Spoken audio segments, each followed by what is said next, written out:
Hello everybody and welcome to another Doctor Who review. This month I'm reviewing a Christopher Eccleston story. Which one? Well, the titles are about to tell you.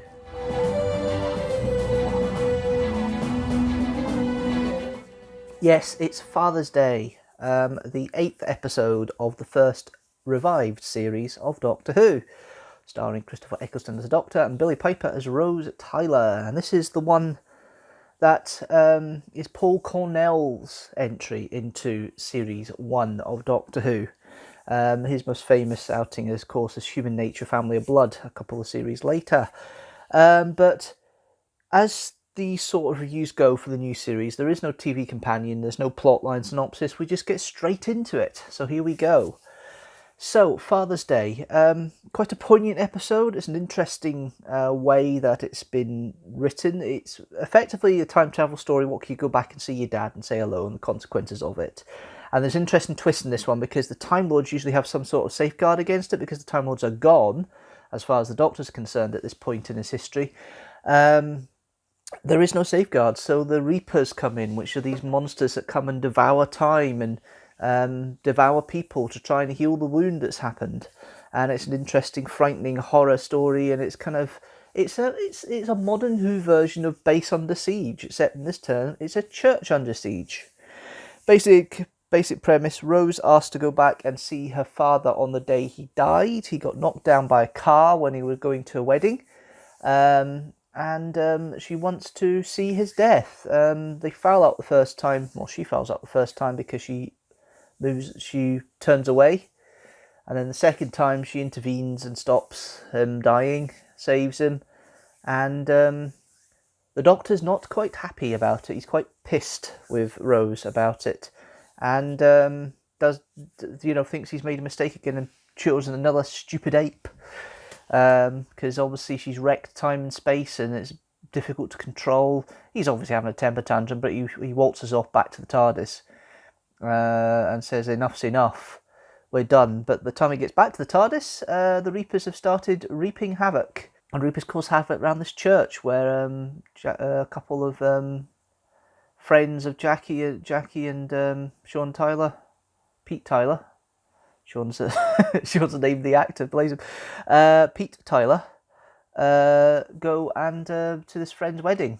And a little bit of argument between them. You can see the friendship and the relationship between the two of them. And you've got a very small Rose Tyler, baby Rose Tyler there, which would make sense because Rose is supposed to be 19. So you're inferring it's 1986 or 1987.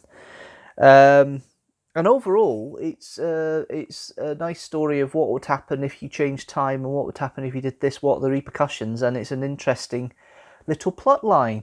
It's not the last time travelling story backwards in time. The next two episodes are The Doctor Dances and The Empty Child and The Doctor Dances, which I've already done a review for, which is up there. And overall, it's an enjoyable story to watch, an enjoyable one to sit down and look at and go into.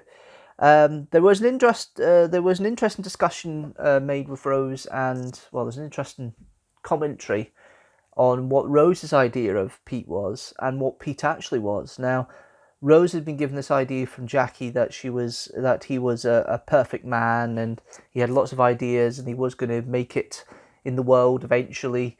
And then you see the reality where he's effectively a wheeler dealer. He's kind of like a Del Boy, and he's a wheeler dealer of sorts, and he's out to make a quick buck and all these different things he used to have in the house stored away to try and sell on, and all these plans, and Jackie cares for him, but she gets a bit annoyed because he never has his schemes working properly.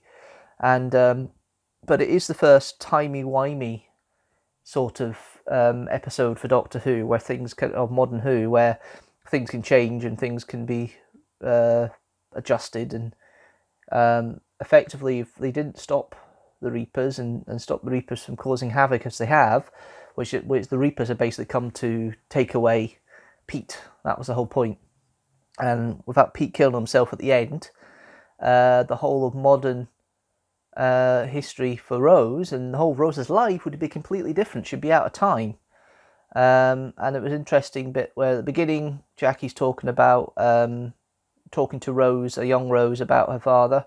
And then there's an addendum at the end where she's talking about this blonde girl who was there at the end, you know, saying goodbye and keeping him calm while he had passed away. And I like that kind of addendum that the story was changed a little bit. And the question is this because of what Rose has done, or is this kind of looped in established history, or is this an addendum that's happened because of what happened with Rose interfering? It's left open for us to look at that. With the characters themselves, you've got the Doctor, played by Christopher Eccleston. I can't even say the name. Eccles is a top form here. We've seen the sad, we've seen the happy, we've seen the manic Doctor. We're now seeing this character. You're seeing he's very comfortable in the role. The nuances here, his anger for Rose with the situation with Pete, his hope to try and solve this and fix it. The fact he sacrifices himself for the Reapers when they get into the building, get into the church. The fact that he's always trying to find hope. The fact he loves the relationship between Stuart, is it Stuart, Sonny, and Sarah? Stuart and Sarah, I can't remember which one's the father, which one's the son.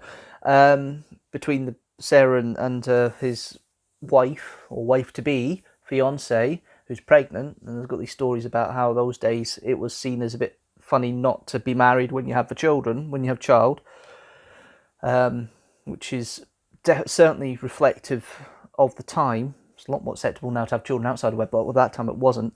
And the fact that how Sarah and I think it's Stuart, how Sarah and Stuart met, and a street corner after a night out, and the Doctor reflects, saying, "I could never have a life like that," and that kind of pathos that he has of understanding the human element in all this. And the fact he'll try his best to save them and save everybody, which is very valiant Doctor, very much the Doctor, and Eccleston doesn't put a foot wrong in any of the lines. Billie Piper's Rose is not got to the absolutely annoyed stage yet. Some people think that Rose is Series 2, which I tend to agree with to an extent, is not the most likeable. She's become more cocky and arrogant and thinks nothing can go wrong and should be with the Doctor forever and all that. At this point, she's still trying to find out who she is and find out her family history, and this softness and this vulnerability that Billie Piper brings to the role of Rose on this story particularly is very, very well done. She plays it to a T, and I do enjoy the first series Rose for that respect, because Billie Piper gets it just right. This companion who has elements of toughness, but is very sensitive and very caring, and actually deeply misses her father and wanted to meet him and wanted to be part of his life.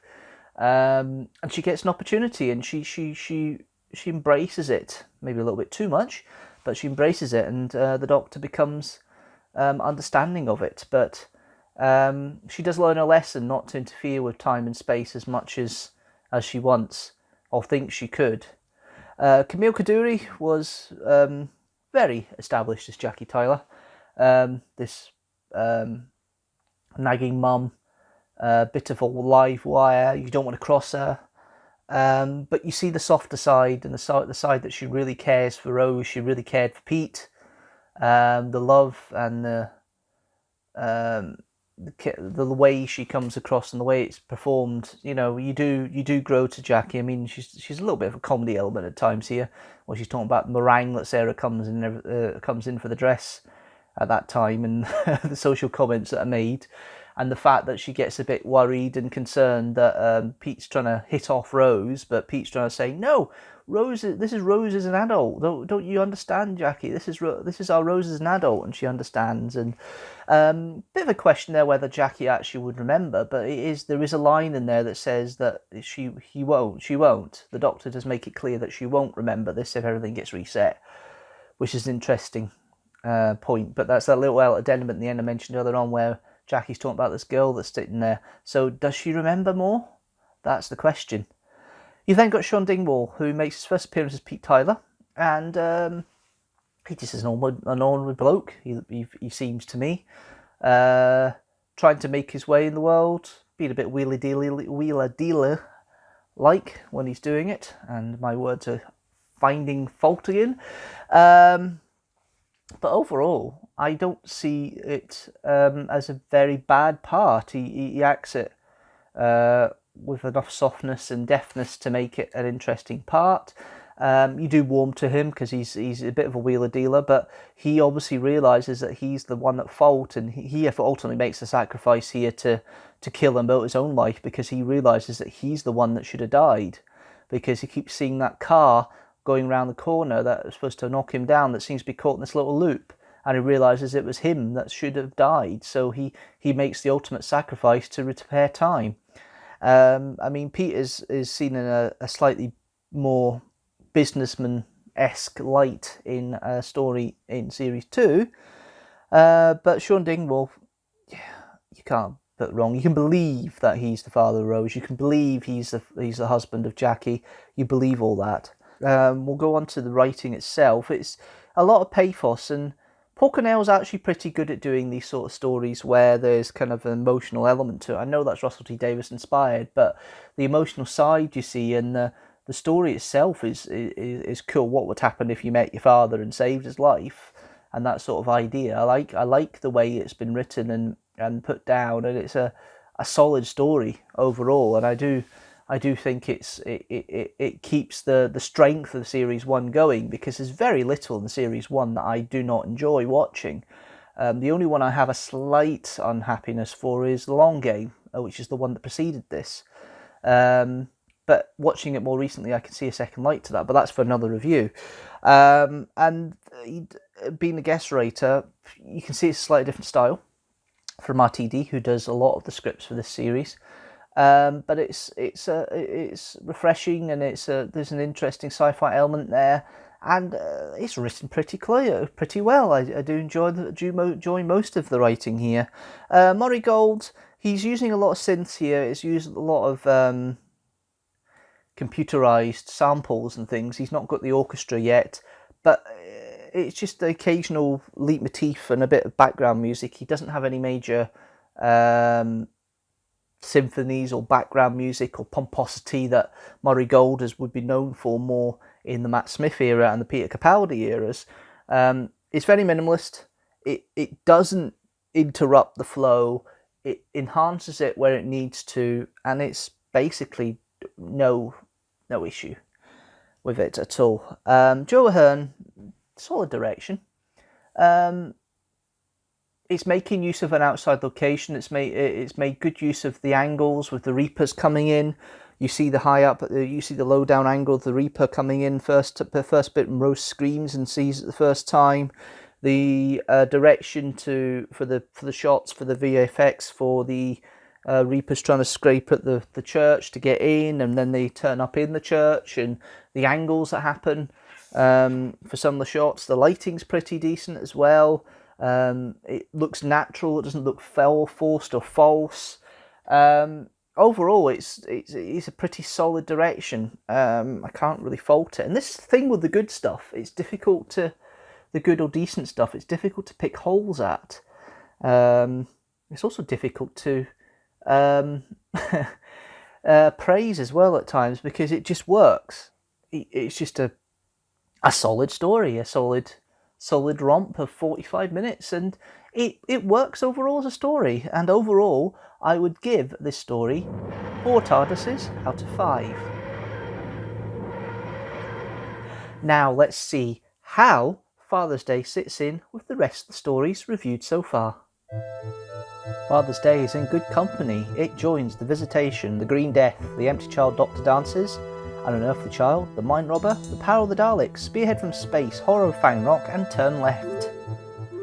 At the bottom is still Time Lash with 2.5 TARDISes out of 5.